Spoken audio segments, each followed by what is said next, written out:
క్రీస్తునందు ప్రియమైనటువంటి దేవుని బిడ్డారా, మన ప్రభువును రక్షకుడు అయినటువంటి యేసు క్రీస్తు నామములో మీకందరికీ ఈ యొక్క పునరుద్ధాన పిలుపు వందనములు శుభాకాంక్షలు తెలియజేస్తున్నాను.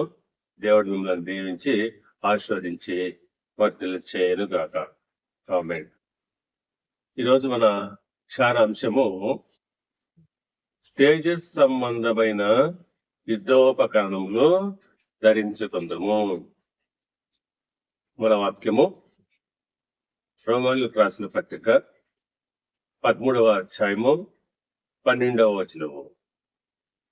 రాత్రి చాలా గడిచి పగలు సమీపముగా ఉన్నది కనుక మనము అంధకార క్రియలను విసర్జించి తేజస్ సంబంధమైన యుద్ధోపకరణములు ధరించుకుందాము. దేవుడు తన పరిశుద్ధ వాక్యము దీవించును గాక. ఆమేన్. చిన్న ప్రార్థన చేసుకుని మనము వాక్యము ధ్యానించుకుందాం. మమ్మల్ని మిక్కిలిగా ప్రేమించిన మా ప్రియ పరలోకపు తండ్రి, మీకు వందనాలు చెల్లిస్తున్నాం తండ్రి. ప్రత్యేకంగా నా తండ్రి, మేము ధ్యానిస్తున్న వాక్యాన్ని నైనా కావలసిన జ్ఞానమును, శక్తి, బలము మాకు దయచేయండి. అలాగే తండ్రి, పరిశుద్ధాత్మ శక్తితో తను నింపుమని కోరుకుంటూ, ఆయా తండ్రి వినగలిగేటువంటి చెవి, గ్రహించుకునేటువంటి మనస్సు మాకు అందరికీ అనుగ్రహించమని మా ప్రభువును రక్షకుడైన యేసు క్రీస్తు నామంలో ప్రార్థించి అడిగి వేడుకొని పొందుకుంటున్నాము తండ్రి. ఆమేన్. ప్రియులారా, ఇక్కడ అపోస్తలులు అయినటువంటి పౌలు గారు అంటున్నారు, రాత్రి చాలా గడిచి పగలు సమీపముగా ఉన్నది. అవును, రాత్రి అనగా ఇక్కడ దుష్టకాలాన్ని సూచిస్తూ ఉన్నది. పగలు అంటే క్రీస్తు తిరిగి వచ్చేటువంటి కాలాన్ని సూచిస్తున్నది. ఈ యొక్క మధ్య కృపాకాలము నడుస్తున్నది. కాబట్టి మనము ఈ యొక్క అంధకార క్రియలను విడిచిపెట్టి తేజస్ సంబంధమైనటువంటి వెలుగు క్రియలు ధరించాలని ఆయన తెలియజేస్తూ ఉన్నాడు.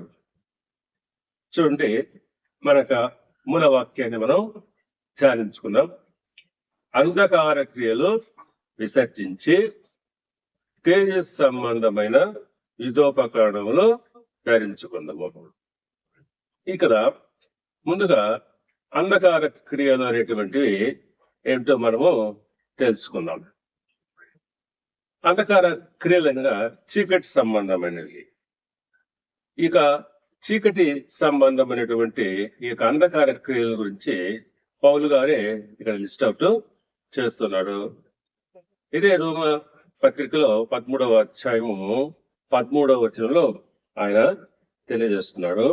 అల్లరితో కూడిన ఆటపాటలైనను, మత్తైనను లేకయో, కామ విలాసములైనను, పోకిరి చేష్టలైనను లేకయో, కలహమైనను, మత్సరమైనను లేక అంటాడు. అంటే ఇక్కడ చెప్తున్నాడు ఆయన, అల్లరితో కూడా ఆటపాటలు, అలాగే ఇక్కడ మత్తు అనగా ఈ లోకంలో మత్తు అయినటువంటి అనేకమైనటువంటి కార్యక్రమాల్లో ఉంటూ ఉండడం అనేటువంటిది, అలాగే కామ విలాసాలంగా లైంగిక సంబంధమైనటువంటి పాపము, అలాగే ఇంకా పోకిరి చేష్టలు, మత్సరము, ప్రాముఖ్యంగా కలహము, మత్సరము, అసూయ, ద్వేషాలు, ఇవన్నీ కూడా చీకటి సంబంధమైనవి.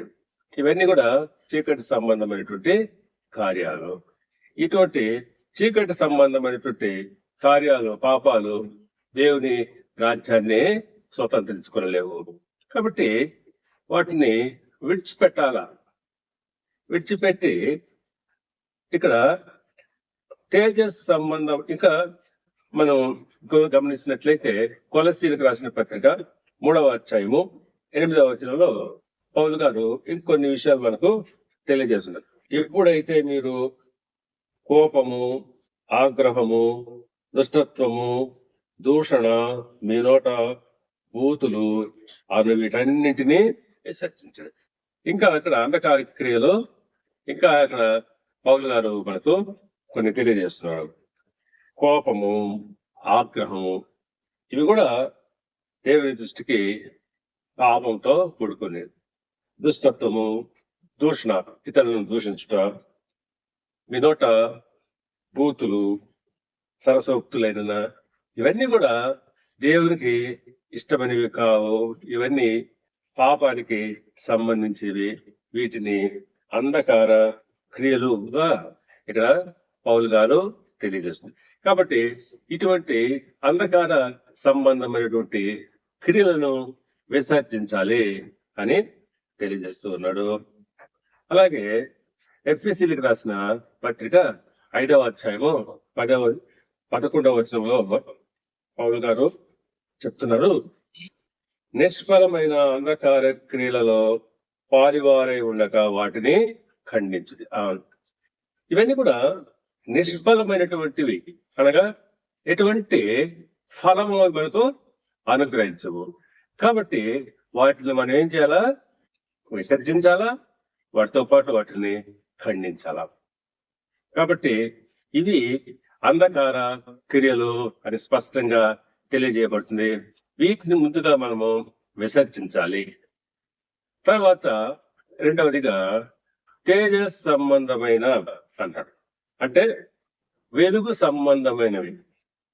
తేజస్ సంబంధమైనవి అంటే వెలుగు సంబంధమైనవి, అనగా వెలుగు క్రియలు.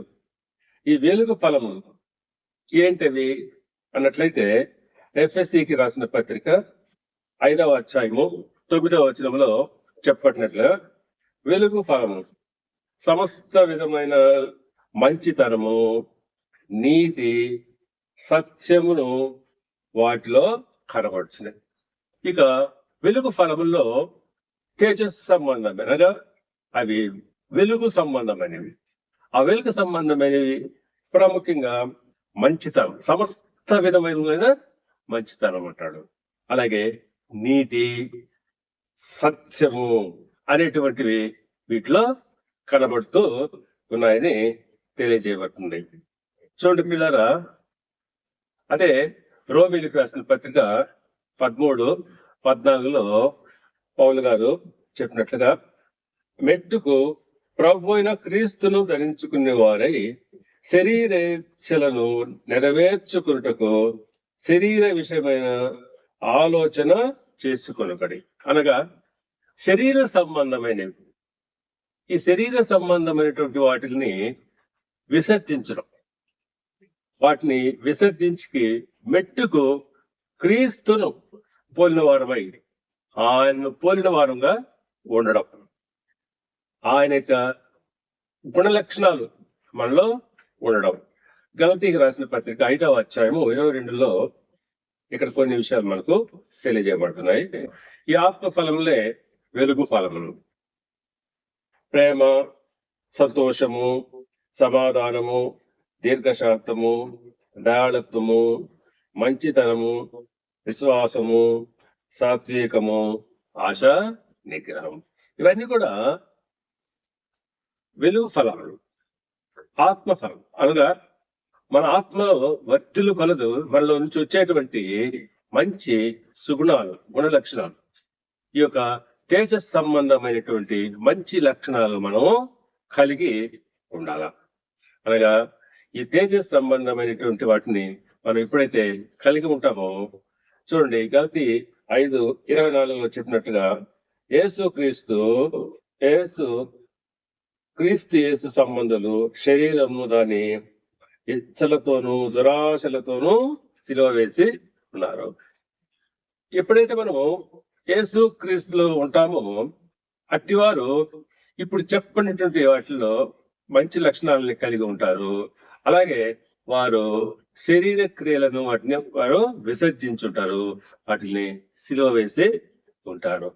కాబట్టి ప్రియ దేవుని బిడ్డారా, ఈ యొక్క తేజస్ సంబంధమైనటువంటి ప్రేమ, కనికరము, సత్యము, అలాగే మానవత్వము, తర్వాత సేవాభావం వంటి ముఖ్యమైనటువంటి తేజస్ సంబంధమైనటువంటి వెలుగు క్రియలు మనము ధరించుకోవాలని ఇక్కడ మనకు పౌలు గారు తెలియజేస్తున్నారు. చూడండి, ధరించుకోవడం అంటే ఏంటి? ధరించుకోవడం అంటే కలిగి ఉండడం. అటువంటి మంచి లక్షణాలు మనం కలిగి ఉండడాన్ని ధరించడం అంటారు. క్రీస్తును పోలి జీవించడం అనగా క్రీస్తును ధరించుకోవడం. ఎలా మనం క్రీస్తును పోలి జీవించడం, క్రీస్తును ధరించడం ఏ విధంగా ఉంటుందనే దాని గురించి మనం తెలుసుకుందాము. చూడండి పిల్లరా, గల్తీ 3:27 ఈ యొక్క ధరించుకోవడం అనే దాని గురించి మనకు తెలియజేయ, క్రీస్తులోనికి బాప్తిజము పొందిన మీరందరూ క్రీస్తును ధరించుకొని ఉన్నారు. ఇక్కడ మనం క్రీస్తును ధరించుకోవడం అంటే క్రీస్తులో మనము బాప్తిజము పొందుకోవడం. బాప్తిజము పొందుకోవడం అనేటువంటిది క్రీస్తును ధరించడానికి ఒక గొప్ప ఐడెంటిటీ అయి ఉంటుంది. ఇక్కడ మనం బాప్తిజము అనగా మన యొక్క పాప జీవితము, పాత జీవితాన్ని విడిచిపెట్టి మారు మనసు పొందడం అనేదే బాప్తిజం. యేసుక్రీస్తు మరణములోనికి మనము బాప్తిజము పొంది ఉన్నామనే సంగతి మనం ఇక్కడ గ్రహించాలా. అనగా మన పాపముల విషయమే మనము చనిపోయి మనము క్రీస్తుతో పాటు లేపబడి ఉన్నాము. అనగా క్రీస్తులో మనం జీవిస్తున్నాం. ఇదే బాప్తిజం అనుకున్నటువంటి గొప్ప ఉద్దేశం. అనగా మనము క్రీస్తులో చనిపోయి మనము క్రీస్తుతో పాటు లేపబడి ఉంటున్నాము. కాబట్టి పిల్లరా, ఇప్పుడు మనం మన అంధకార సంబంధమైనటువంటి క్రియలన్నింటినీ చంపివేసుకొని తేజస్ సంబంధమైనటువంటి వెలుగు క్రియలను ధరించుకోవడం ద్వారా మనము క్రీస్తును పోలిన వారంగా ఉంటున్నాము. ఇక్కడ ధరించుకోవడంలో మొట్టమొదటి స్టెప్ ఏంటంటే క్రీస్తును సొంత రక్షకుడుగా అంగీకరించడం, బాప్తిజం తీసుకోవడము. ఇది ప్రధానమైనటువంటిది, క్రీస్తును ధరించడం అనేటువంటిది. చూడండి, తీతుకు రాసిన పత్రికలో 3వ అధ్యాయంలో 5వ వచనంలో, మనము నీతిని అనుసరించి చేసిన క్రియల మూలముగా కాక తన కనికరము చొప్పునే పునర్జన్మ సంబంధమైన స్నానము ద్వారాను పరిశుద్ధాత్మ మనకు నూతన స్వభావము కలుగజేయుట ద్వారాను మనము రక్షించను. ఇక్కడ పునర్జన్మ సంబంధమైన స్నానం అనగా బాప్తిజం ద్వారా మనము రక్షింపబడుచున్నాము. మన నీతిని అనుసరించి చేసినటువంటి క్రియల మూలంగా కాకుండా తన కనికరము చొప్పున, అనగా యేసుక్రీస్తు చూపినటువంటి ఆ యొక్క కనికరం ఏదైతే ఉందో, ఆయన శిలువపై మరణించి ఆయన పునరుద్ధారుడైనందున ఆ పునరుద్ధారపు బలము, శక్తి ద్వారా మనము కనికరింపబడుతున్నాము. అట్టి కనికరం, ఆ కృపను బట్టి మనము పునర్జన్మ స్నానము ద్వారా అనగా తండ్రి కుమార పరిశుద్ధాత్మ త్రియేక దేవుడు మనకు అనుకరించిన కనికరం, ఆ కృప అనేటువంటిది పునర్జన్మ స్థానం ద్వారా అనగా బాప్తిజం ద్వారా మనము రక్షింపబడి ఉంటున్నామని ఇక్కడ చెప్పబడుతుంది. కాబట్టి మనము ధరించడం అంటే బాప్తిజము పొందడం అని మొదటి అంశంగా మనం చూడాలి. రెండవదిగా ఆయనను అనుసరించి నవీన స్వభావం కలిగి ఉండడం. ఇక్కడ బాప్తిజం తీసుకోవడం ఒకటి మాత్రమే కాదు, కానీ నవీన స్వభావం కలిగి ఉండాలి. మనం బాప్తిజం తీసుకొని మనలో ఆ మార్పు లేనటువంటి జీవితం అయితే ఉందో అది దేవునికి ఇష్టం కాదు, అది రక్షణకు మా సూచన కాదు. నువ్వు బాప్తిజం తీసుకోవడం ఎంత ముఖ్యమో దాంతో పాటు నూతన స్వభావం కలిగి ఉండడం కూడా అంతే ముఖ్యమని వాక్యము తెలియజేస్తుంది. నవీన స్వభావాన్ని కలిగి ఉండాలి, ఆయన పోలినటువంటి నవీన స్వభావం. చూడండి పిల్లరా, ఎఫెసీయులకు రాసిన పత్రిక 4వ అధ్యాయము 24వ వచనం ప్రకారంగా, నీతియు యథార్థమైన భక్తి గలవారై దేవుని పోలికగా సృష్టింపబడిన నవీన స్వభావమును ధరించుకొనవలెను. ఎటువంటి నవీన స్వభావం కలిగి ఉండాలా? దేవుని పోలికగా సృష్టింపబడినటువంటి నవీన స్వభావాన్ని ధరించుకోవాలి. నీతి, యథార్థమైనటువంటి భక్తి, ఈ రెండు ప్రధానమైనవి. దాంతో పాటు దేవుని పోలికగా మనము, ఆయన పోలిక ఏ విధంగా ఉంటుందో, ఆయన పోలికగా సృష్టించబడిన వారం కాబట్టి మనము క్రీస్తును పోలి అటువంటి స్వభావాన్ని మనము ధరించుకోవాలి. అదే మనము ఆయనను కలిగి ఉండుట. ఎప్పుడైతే మనము ఆయన కలిగి ఉంటామో ఆయనను ధరించుకున్నాం అని అర్థం. అలాగే కొలస్సీకి రాసిన పత్రిక 3:10 ప్రకారంగా, ఏలైనగా ప్రాచీన స్వభావము దాని క్రియలతో కూడా మీరు పచ్చగించి జ్ఞానము కలుగు నిమిత్తము దానిని సృష్టించిన వారి పోలిక చొప్పున నూతన పరచబడుచున్న నవీన స్వభావమును ధరించుకొని ఉన్నారు. ఇక్కడ కూడా అదే చెప్తున్నారు. ఇక్కడ ప్రాచీన స్వభావమును దాని క్రియలను కూడా మీరు ఏం చేస్తున్నారు? పరిత్యజించి ఉన్నారు, అంటే విసర్జించి ఉన్నారు. ఇందాకైతే సిలువ వేసి ఉన్నారని చెప్పాడు కదా, అనగా వాటిని మనము చంపివేస్తున్నాం. మన ప్రాచీన స్వభావాన్ని విసర్జించి ఉన్నాం, అంధకార క్రియలను విసర్జించాలన్నారు కదా. అలాగే మన ప్రాచీన స్వభావాన్ని సంపూర్ణంగా మనం వాటిని పరిత్యజించి తర్వాత జ్ఞానము కలుగునట్లు నిమిత్తము దాన్ని సృష్టించిన వారి పోలిక చొప్పున. ఎవరు సృష్టించాడు? దేవాతి దేవుడు సృష్టికర్త.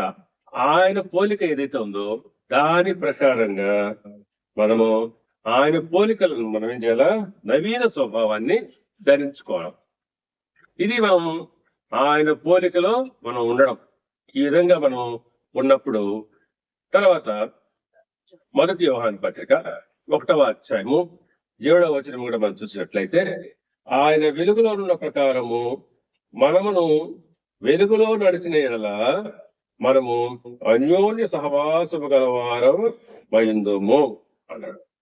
అంటే ఆయన వెలుగులో ఉన్న ప్రకారం, దేవుడు వెలుగై ఉన్నాడు, ఆ ప్రకారంగా మనం ఆయన వెలుగులో ఉన్న ప్రకారంగా మనము కూడా వెలుగులో నడిచినట్లయితే ఇంకా మనం అంధకార క్రియల్లోనే ఉండకుండా, ఇంకా ఆ రాత్రి వారంగా కాకుండా మనము పగటి వారముగా, అనగా వెలుగు సంబంధాలుగా ఉండాలి.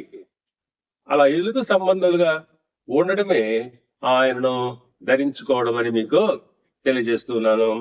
అలాగే 1 తెస్సలోనికయ 5వ అధ్యాయము 8వ వచనం ప్రకారంగా, మనము పగటి వారమై ఉన్నాము కనుక మత్తులమై ఉండక విశ్వాస ప్రేమలను కవచము, రక్షణ నిరీక్షణను శిరస్త్రాణమును ధరించుకుందాము. మనము పగటి వారము, మనం రాత్రి వారము కాము. అదృష్ట కాలంలో మనం లేవు. ఇప్పుడు మనం విమోచించబడి ఉన్నాం. ఇప్పుడు కృపాకాలంలో ఉన్నాం. ఇప్పుడు ఈ కృపల కాలంలో మనం దేవుని వేడుకుంటే తప్పకుండా ఆయన మనకు అనుగ్రహిస్తాడు. ఇది మనకు ఒక ఆపర్చునిటీ, ఒక మంచి సమయం. ఆ దుష్ట కాలము, అంధకార యుగము అదంతా గడిచిపోయింది. చాలా కాలం అయిపోయింది. యేసుక్రీస్తు లోకానికి రక్షకుడిగా వచ్చి ఆయన శిలువ యాగం చేసిన తర్వాత ఆ రాత్రి అంతా కూడా, అనగా ఆ చీకటి కాలం అంతా కూడా తొలగిపోయింది. ఆ అంధకార సంబంధమైనది అంతా తొలగిపోయింది. ఇప్పుడు మనకి కృప అనుగ్రహించబడి ఉన్నది. ఈ కృపలో దేవుణ్ణి వేడుకోవాలి. చూడండి పిల్లరా, మనము పగటి వారమై ఉండక విశ్వాసం ప్రేమలను కవచము. కవచం అంటే మనం కప్పుకునేది. అలాగే మన ప్రభు అయిన రక్షణ నిరీక్షణ శిరస్త్రాణం. ఆ శిరస్త్రాణాన్ని, రక్షణ నిరీక్షణ అనేటువంటి శిరస్త్రాణాన్ని మనము ధరించాలని ఇక్కడ మనకు వాక్యం తెలియజేయబడుతూ ఉన్నది. కాబట్టి ప్రియులారా, మనం ఇక్కడ ముగించుకుందాము. ఇప్పుడు దుష్టకాలము అనేటువంటిది గతించి పోయి కృపాకాలం అనేది వచ్చి ఉన్నది. తర్వాత రాబోయేటువంటి కాలం అనగా క్రీస్తు ఆయన రాకడ సమీపముగా ఉన్నది. కాబట్టి మనకు దేవుని యందు మనం బలపడాలంటే ఇప్పుడు మనము ఈ అంధకార క్రియలను, ఇంకా మనము ఆ పాత అంధకార క్రియలనే ఇంకా చేస్తూ చేస్తూ యేసుక్రీస్తును పదే పదే మనం సిలువ వేసే వారంగా ఉండకుండా ఇప్పుడు అటువంటి అంధకార క్రియలను విడిచిపెట్టి మనము పగటివారమైనట్లుగా వెలుగు సంబంధముగా తేజస్ సంబంధమైనటువంటి క్రియలు మనం ధరించుకొని కలిగి ఉండాలని ఇక్కడ వాక్యం మనకు తెలియజేస్తుంది. ఆ ప్రకారంగా మనము జీవించినప్పుడు తప్పకుండా రక్షణ మనకు అతి సమీపంలో ఉంది. రక్షణ మనకు అనుగ్రహించబడుతుంది. దేవుడు మిమ్మల్ని దీవించి ఆశీర్వదించి వర్ధిల్ల చేయనుగాక. ఆమేన్. ఇప్పుడు మన పరమ తండ్రి దేవుని ప్రేమయు ఆయన కుమారుడును మన రక్షకుడైన యేసుక్రీస్తు యొక్క కృపయు పరిశుద్ధాత్మ దేవుని యొక్క అన్యోన్య సహవాసమును సమాధానము శాంతి ఇప్పుడు ఎల్లప్పుడు సదాకాలము మనందరి మీద ఉండును గాక. ఆమేన్.